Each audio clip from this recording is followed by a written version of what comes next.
que por el estrés y por la situación intensa de miedo pueden tornarse reactivos y agresivos en ese momento.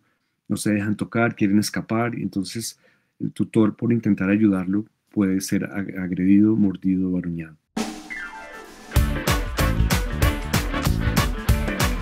Soy muy animal, conectado siempre con ustedes, mucha información y pues bueno, muchas ganas de ayudarles a ustedes siempre, em, una cantidad de información siempre para poderles ayudar, pero seguimos reiterando la importancia de generar conciencia frente a los temas relacionados con el mal uso de la pólvora. Muy importante tener en cuenta que toda esta información que siempre les queremos dar frente a este tema está soportada por los científicos. Esto tiene una cantidad de eh, trazabilidad, de investigación y una cantidad de información que obviamente hace que todo esto se vuelva de vital importancia para todos nosotros. Hoy nos acompaña Néstor Calderón, él es médico veterinario, especialista en etología y estos temas estoy seguro que lo apasionan. Querido Néstor, bienvenido a Soy Muy Animal nuevamente y arranco con esa primera pregunta. ¿Cómo les afecta el mal uso de la pólvora o inclusive el uso de la pólvora a nuestros animalitos? Bien, buenas tardes o buenos días. Un saludo cordial. Mi nombre es Néstor Calderón. Yo soy médico veterinario con área de especialidad en etología y en bioética. Y hoy vamos a conversar un poco sobre el impacto que tiene la pólvora, los juegos pirotécnicos, los juegos artificiales eh, en los animales de compañía principalmente, porque tiene impacto en toda la fauna, pero particularmente en animales de compañía. Y es porque la respuesta que el animal puede presentar a este tipo de estímulo se debe no solamente al sonido, que es el primer impacto importante, a nivel de los decibeles que puede tener una explosión. Luego viene la vibración, que muchas veces es percibida más por el animal que por nosotros. Y también el impacto de la luz, dependiendo en qué horario ocurra el juego pirotécnico. El más importante entonces sería, en ese sentido, el ruido, la cantidad de decibeles que implica la explosión y la vibración. Esas dos cosas son las que pueden hacer que un animalito que no tenía una previsión de que ocurriera esa explosión, pueda tener una respuesta de estrés agudo, de ansiedad, una respuesta de miedo. Y si la situación es que el animal previamente estaba sensibilizado porque tiene problemas de miedo o algún trastorno de la conducta, puede incluso entrar en un estado de pánico, en una crisis de pánico o en un estado de angustia extrema, lo cual puede tener implicaciones muy importantes para los animales. ¿Qué consecuencias conoces o están establecidas que se puedan evidenciar frente a estos temas? Porque hablamos también de mucha especulación, pero ¿cuál es realmente em, la importancia de tener presentes las consecuencias? ¿Cuáles pueden ser esas consecuencias? La primera de ellas es cuando un animal eh, enfrenta una situación aguda, su organismo responde como respondería frente a un estrés agudo, y es una respuesta de supervivencia, porque realmente el miedo está diseñado como emoción primaria para enfrentar las amenazas de la vida. El miedo es muy importante para sobrevivir, el asustarme. El problema es cuando ese temor, miedo se vuelve muy intenso en el momento o en la duración en el tiempo. Y entonces, cuando eso sucede, yo no puedo prever lo que está pasando, mi respuesta de estrés aguda puede hacer que yo o intente huir, y se pueden generar por lo tanto accidentes, o tenga una respuesta en donde me puedo paralizar por el impacto que está generándose, sobre todo en el caso agudo, o puedo tornarme muy reactivo, que es la respuesta clásica del estrés, huir o luchar. Cuando no puedo huir, me puedo tornar reactivo, me puedo tornar agresivo en esa circunstancia, por el miedo intenso. Se llama agresividad por miedo, es una agresividad defensiva. En algunos individuos que tengan alguna predisposición por alguna condición clínica, en ese momento de estrés agudo podría agravarse el síntoma. Entonces puede aparecer la probabilidad de una afectación cardíaca grave en ese momento, o si el animal, por ejemplo, tiene un trastorno tipo asma, como en las personas, podría tener una crisis. Les repito, hay una respuesta emocional, comportamental, pero también, debido a ese estrés agudo que experimenta el animal, puede haber una respuesta orgánica que no siempre es favorable y que pone en riesgo en algunas ocasiones la vida del animal. Eso para lo agudo, para el susto, para el momento particular. El problema es cuando el animal, cualquier especie doméstica, pero particularmente aquí el perro o el gato, eh, pueda desarrollar a partir de un evento así, de un evento agudo, de pronto un juego pirotécnico, estaba solo en la casa, a partir de esa experiencia desarrolla un trauma, un estrés traumático, y entonces a partir de allí puede ocurrir que desarrolle una fobia. ¿Y qué es una fobia? Porque estamos hablando del miedo. Yo tengo miedo a los ruidos, tengo miedo a la vibración que produce la pólvora, que puede ser una respuesta normal. Y ya.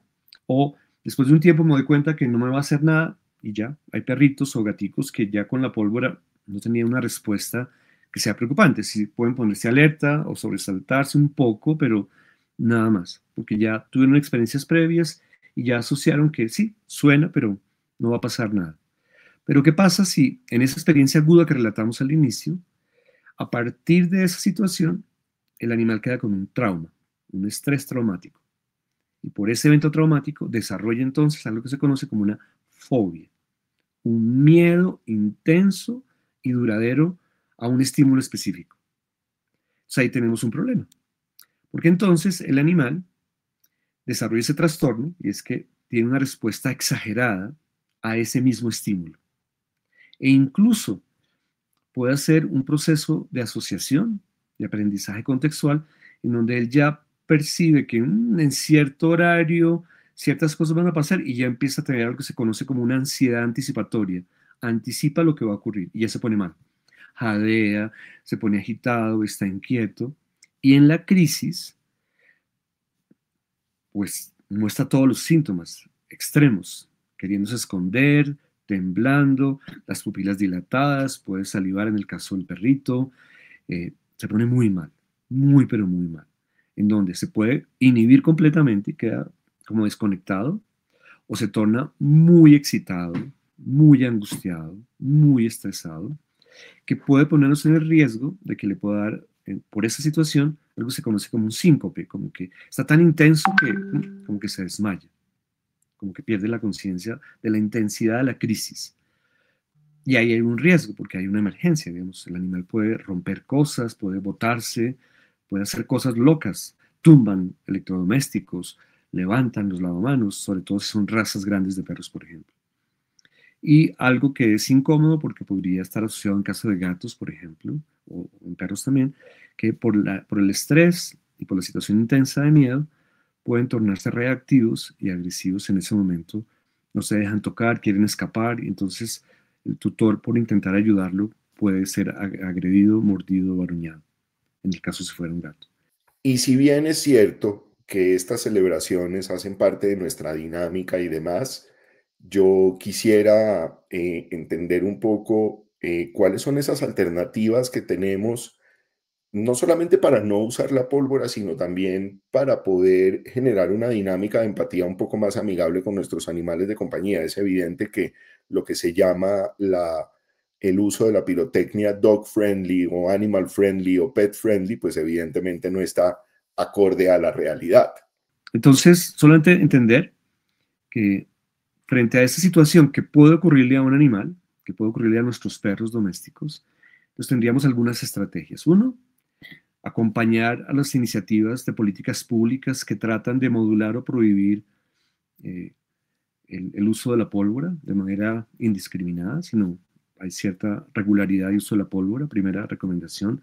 Tratar de reemplazar los espectáculos públicos con pólvora con otros tipos de espectáculos que ya hay experiencias exitosas en el mundo.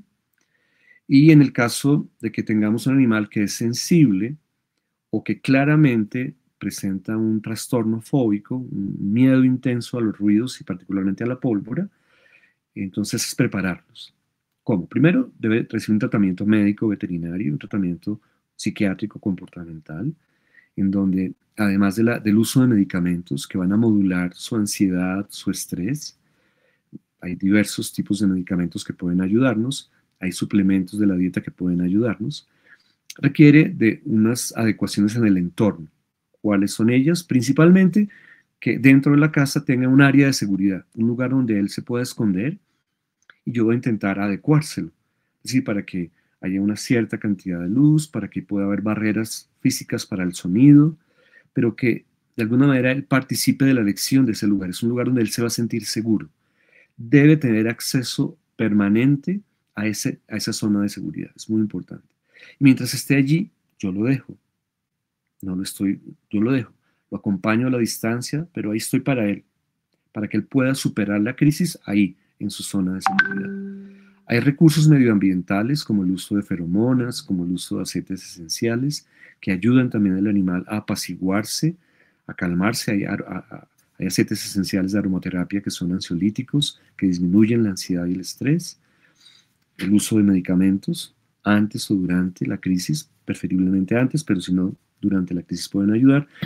Y hay algo que puede ayudar además, que es la terapia del comportamiento, que consiste en un proceso que el nombre técnico es la desensibilización y el contracondicionamiento. ¿Qué es eso que puede sonar como extraño? Uno, es que el animal poco a poco se habitúe, se acostumbre a ese estímulo que se ha vuelto sensible. Por eso se llama desensibilización. Yo puedo ir tolerando eso que me produce miedo. Y ese proceso se hace a través de un proceso gradual y constante y progresivo para ir logrando que el animal responda diferente a ese mismo estímulo. Entonces hay una desensibilización. Y la segunda partecita, que tiene un nombre muy extraño, que es el contracondicionamiento, y es a través del trabajo, primero desensibilizándolo, y luego hago que las respuestas que normalmente tenía frente a ese estímulo, yo las pueda ir modificando con algo contrario. En vez de salir corriendo como un loco, que cuando ocurre el estímulo se siente o se eche, porque al hacerlo va a recibir un premio.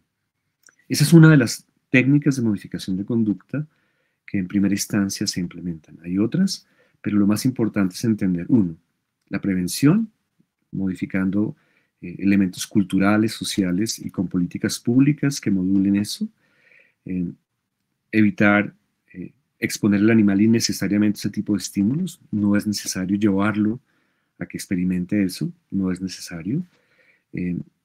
Si está en casa, garantizar que tiene una zona de seguridad donde él se pueda guarecer si por alguna razón los truenos o la pólvora o cualquier ruido, que es una fobia muy frecuente en perros, se pueda presentar. Y entender que cuando sucede eso, no es porque nuestro perro sea débil o tonto, sino porque es un estímulo que lo supera. Es algo, o porque genéticamente el miedo es un factor del temperamento y del carácter que se hereda, es heredable. Entonces, si hay alguna línea genética del abuelo, de la abuela, del papá o de la mamá tenían esa predisposición, lo heredo. Por lo tanto, en algún momento de mi vida, si soy perrito, puede aparecer. Si el estímulo se presenta intensamente, entonces puedo desarrollar el trastorno fóbico. Y entender que en ese momento están mal los animales y que la idea es poderlos acompañar y ayudar y en la medida de lo posible prevenirlo. Solo me resta agradecer nuevamente a Omar por la invitación, por continuar haciendo ese tipo de programas de difusión y divulgación que permiten una mejor convivencia con nuestros animales de compañía, particularmente con nuestros perros. Muchas, muchas gracias. Ya saben ustedes, todas las semanas aquí conectados con mucha información que tenemos para darles, acompañarlos en el proceso, y ya saben que nos pueden escribir a nuestro correo contacto @soymuyanimal.com, donde siempre estamos conectados para darles todas las respuestas que ustedes necesitan, acompañarlos con sus dudas y preguntas y atender los temas de sugerencia. Conectados aquí siempre con nosotros, porque soy muy animal. ¿Conocías la Fundación Rescátame? Es una fundación que apoya la lucha contra el maltrato animal, así como el rescate, protección y manutención de animales en estado de abandono. En Instagram los puedes encontrar como Rescátame Bogotá. Síguelos y ayuda a un peludito. A través de la red de celulares de Claro, con el código 35249 y la palabra solicito animal, te llegará un video mío todos los días para ayudarte a educar a tu perro correctamente. Evidentemente, con un gran resultado, porque soy muy animal.